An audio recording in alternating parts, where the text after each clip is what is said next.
Hey, David and Taco, they bring that heat. All about UFC, way more than a fantasy. Let's see who going toe to toe. Throw down on the mat. Check the replay, run it back. We gotta check the stats. Hey, do this every day. We ain't come to play. This is sports talk, and we love talking MMA. Everything fantasy sports. Dopest show that I know. With Electric Dave and talented Mr. Taco. Let's go. Hey, G.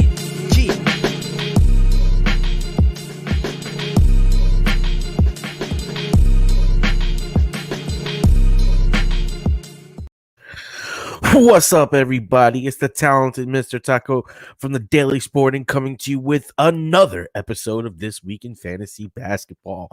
As we know, in most people's cases, this is the Wednesday matchup in their finals. So we're on the back half or starting the back half of the week. There's 4 games or 4 days left for most people. And for other people, you're in your semifinals getting ready for your finals. Either way we're looking at it, it's getting down to the nitty gritty. And what I wanted to do is I wanted to go over some of the things that happened tonight, some of the players that we have been talking about, like Mr. Wright. He's someone that I brought up to you in the earlier video this week. He totally balled out for players tonight with 57% from the field, 1,000% from the free throw, 3 free throws, made 23 points, 7 rebounds, 6 assists, 6 steals by himself, 6 steals tonight. 1 block and 2 turnovers.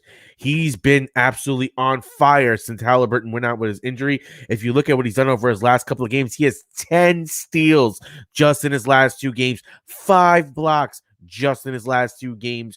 Okay, this guy's been balling. He's been stuffing the stat sheet, and he's been definitely someone that you want to keep your eye on as we get deeper into this week.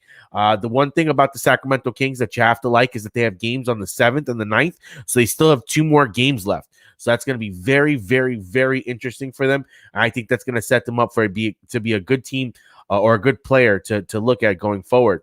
Now, another team that I want to touch on real quick because we've seen a bunch of changes going on in this lineup, and that's a lot of people going in and out, and that's the Detroit Pistons. Right now, the Detroit Pistons are a team that they're definitely tanking. They're not going for the playoffs. They're sitting their guys. We just recently saw Hamidou Diallo is going to be out. So check this out. Hamidou Diallo is out. Wayne Ellington is out. Jeremy Grant is out. Josh Jackson is out. Corey Joseph is out. And Mason Plumlee is out. What does that mean? Who are you going to take? Who is going to get these minutes here? Well, if we break this down real quick, I'm going to put you on some game. This guy, Frank Jackson. He is a low-key stud. I've been watching him for the last couple of days. I've had him and toiled with him for a little bit of time. I picked him on and off. If we look just in the last day, he's added in 19% of leagues. Why is he being added in these leagues? Well, let's take a quick look at it. Boom. He's getting the minutes. He's getting at least, in the games where he's getting at least like 20, 25 minutes, he's putting up solid 3-pointers with good points, great percentages. He doesn't get you the most in some of these other categories, but he doesn't really hurt you anywhere. With all those guys that we just looked at being out, he's going to get a tremendous amount of burn, especially in tomorrow's game. So if you're looking to make a move for a player that can get you threes, get you some points, and you're looking to make these moves, this is definitely a player that I think you can pick up, and definitely you can rely on him at least for the next game. The beautiful part about a guy like Frank Jackson, check this out. He has games on the 6th, the 8th, the 9th. He still has 3 games left with only 4 games left, 4 days left in the week.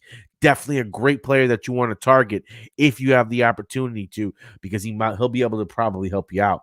Now, another guy that I'm actually looking at from this same team who's been really interesting is Killian Hayes. Now, the thing about Killian Hayes is that his field goal percentage is really not that great, and it's been hurting a lot of managers if you're taking him.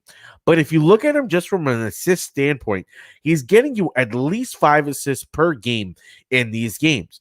And just like we just had mentioned before, there's going to be an extremely short-handed Detroit Pistons lineup that's going to be taking the floor tomorrow evening.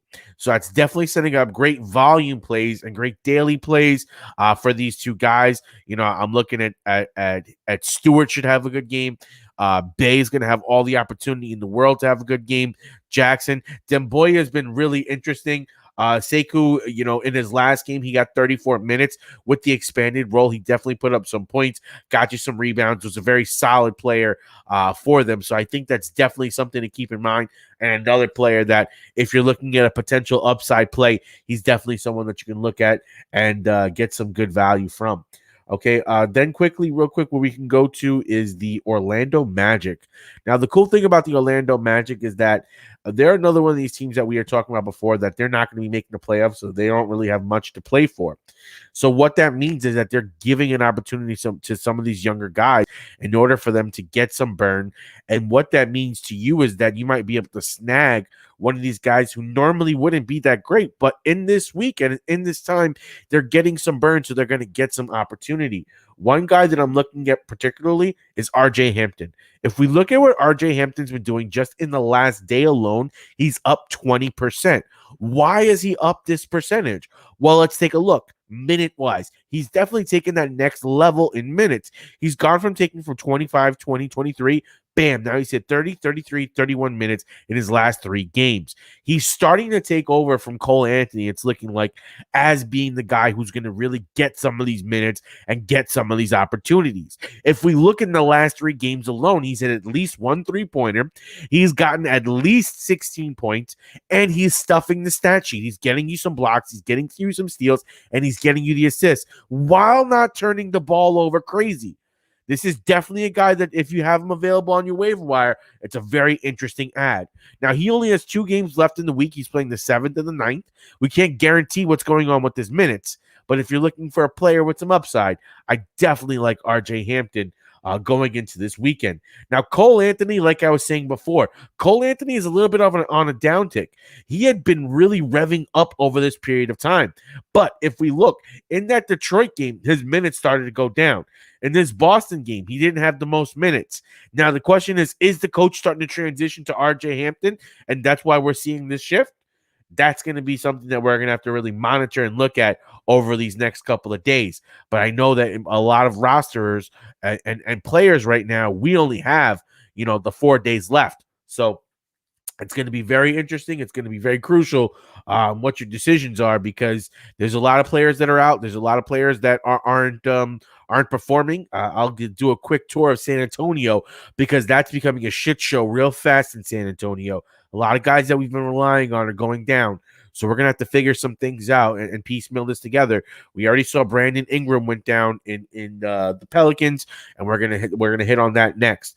But the last guy that we want to look at, Gary Harris. He has some decent upside, but with the way that Hampton and the way that Cole Anthony have taken over, I don't really think that Gary Harris is a guy that you want to take a look at anymore.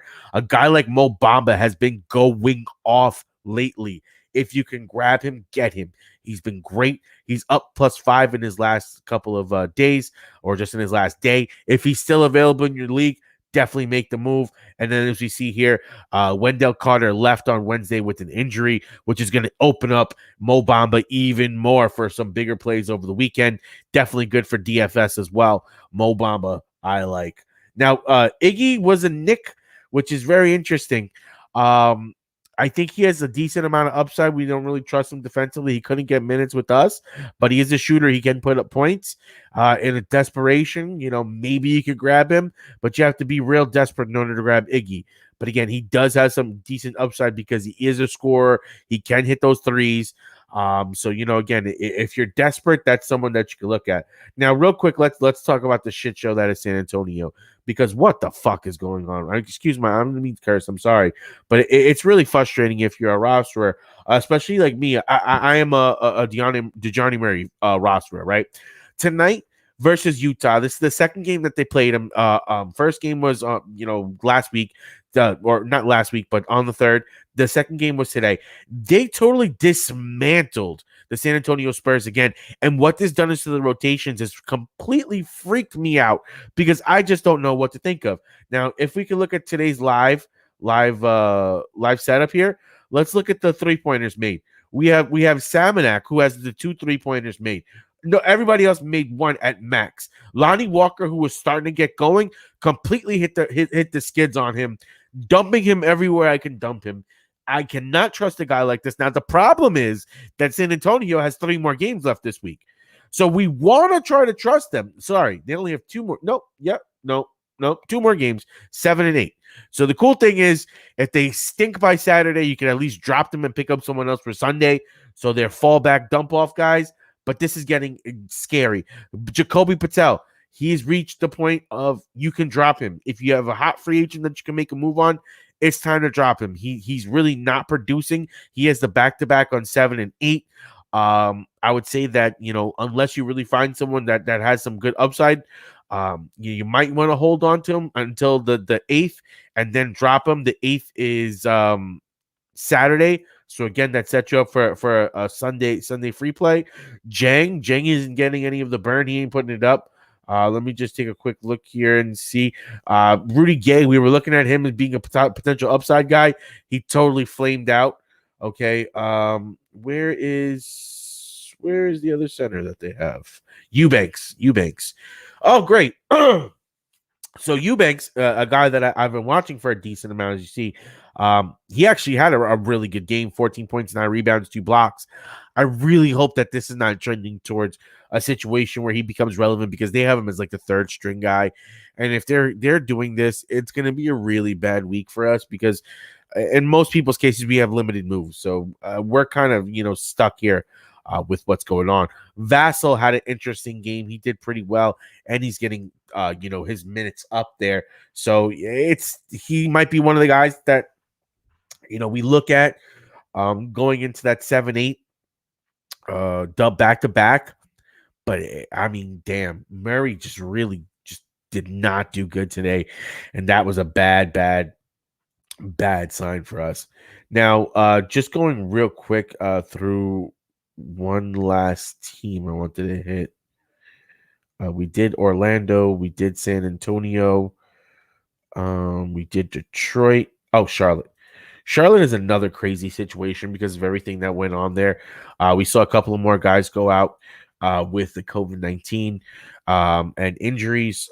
Right now, PJ Washington has been doing good. Graham, game time decision. He's doubtful for Thursday's game. So, I mean, this is going to be a really sticky situation.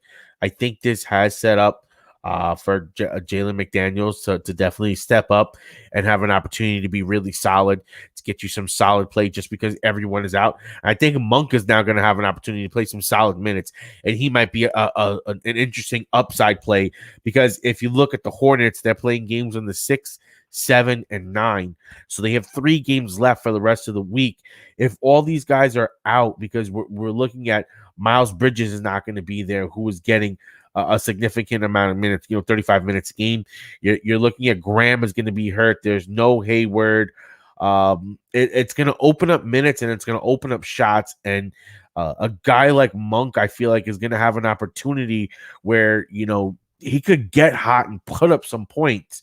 But as we seen in his last game, 19 minutes, 2 points, 3 rebounds, 2 assists. He can be hot. He hit or miss, but when he hits, he hits. When he misses, he misses. So it's one of those things where, we're going to have to risk it for biscuits. We're going to have to analyze what situations are the best. One of the good things that these Hornets have going for them is that they have games on 6, 7, and 9, which does give them an opportunity to, make up some points and, deliver you some extra value.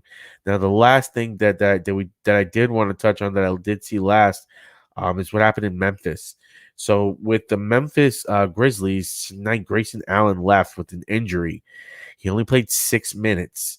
So this does set up an interesting play on who's going to get some of this time tonight. What we actually saw is, Kyle Anderson really started getting some more shots, and he started being able to deliver, and he had a big game for players. So, Kyle Anderson was a beneficiary. I doubt he's on the waiver in most big leagues, but maybe some of them dropped him because he doesn't deliver the most, especially in points categories. But he delivers enough all around that, he's a really solid play that if you can grab him. I think Brooks was pretty solid tonight. 3 3-pointers, 16 points, 4 rebounds, 3 assists. He put up, good numbers. Clark has been solid. He put up a double-double in a short amount of time on 1 turnover with 1 block. So, these are some guys where if they're available, Milton, he really frustrates me, man, because he shows the opportunity and the talent to be really good, but just sometimes just never delivers on that promise. All right, guys. So I think that pretty much rounds out everything that I wanted to break down for you tonight. Again, this is Wednesday night that we're recording this, going into Thursday. I would say if you can make the moves, make the moves. As you know, with Yahoo, if you make your moves by 3 a.m. East Coast time, midnight West Coast time, the moves will take place for the next day. Some leagues do it same day moves, which makes your life a lot easier. But the weekend is coming up. We have Thursday, Friday, Saturday, Sunday. So that's 4 days left to get your stats in. Getting teams like the Hornets and like the Pistons are good because they have 3 games left for this, back half of the week. So that's definitely something to keep in mind. I appreciate your guys coming and watching. If you have any questions, as always, feel free to drop them. Patel didn't play against Gobert. 12 minutes. I mean, honestly, I think it's because of the blowout, and I'm not too sure what's going on with the minute rotations there. Like I was showing, Eubank was actually the one who got a solid minute of the burn. So you only got 12 minutes out of Patel in this game.